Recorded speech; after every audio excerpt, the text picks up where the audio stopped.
សួស្តីបងប្អូនកូនក្មួយទាំងអស់គ្នាថ្ងៃនេះយើងមានរឿងមួយដែលមានចំណងជើងថាសុខនិងទុក្ខមានអ្នកនេសាទមួយក្រុមតែងតែចេញទូកទៅរកត្រីជារៀងរាល់ថ្ងៃគេប្រើអួនក្នុងការចាប់ត្រី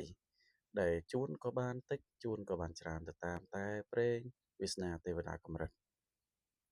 បើថ្ងៃណាបានច្រើនគេក៏នាំគ្នាត្រេកអរតែបើថ្ងៃណាបានតិចគេក៏នាំគ្នាសោកសៅអញ្ចឹងទៅមានថ្ងៃមួយពេលដែលពួកគេកំពុងអូអួនឡើងពីក្នុងទឹកស្រាប់តែគេទទួលអារម្មណ៍ហាក់ដូចជាមានអ្វីធ្ងន់ខុសពីធម្មតាទើបគេនាំគ្នាត្រេកអរជាខ្លាំងដោយនឹកស្មានថា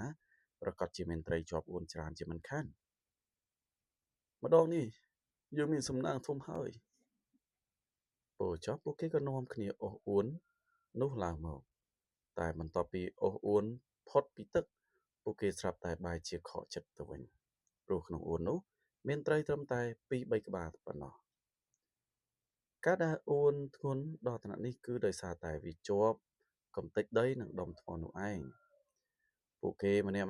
បាក់ទឹកចិត្តប្រែទឹកមុខជាក្រៀមក្រំមួយរំពេចរហូតដល់លែងចង់រកត្រីជាបន្តទៅទៀតឃើញស្ថានភាពបែបនេះបុរសមានវ័យចំណាស់ជាងគេម្នាក់បានពោលលើកម្លាំងចិត្តថាណ៎ហើយកុំទៅខូចចិត្តខូចថ្លើមធ្វើអីអំបញ្ញមិញយើងឃើញពួកឯងនាំគ្នាសើចសប្បាយសោះតែបន្ទាប់មកក៏បែរជាស្រពាប់ស្រពោនទៅវិញពួកឯងដឹងទេថាសុខនិងទុក្ខវាមកជាគូនឹងគ្នា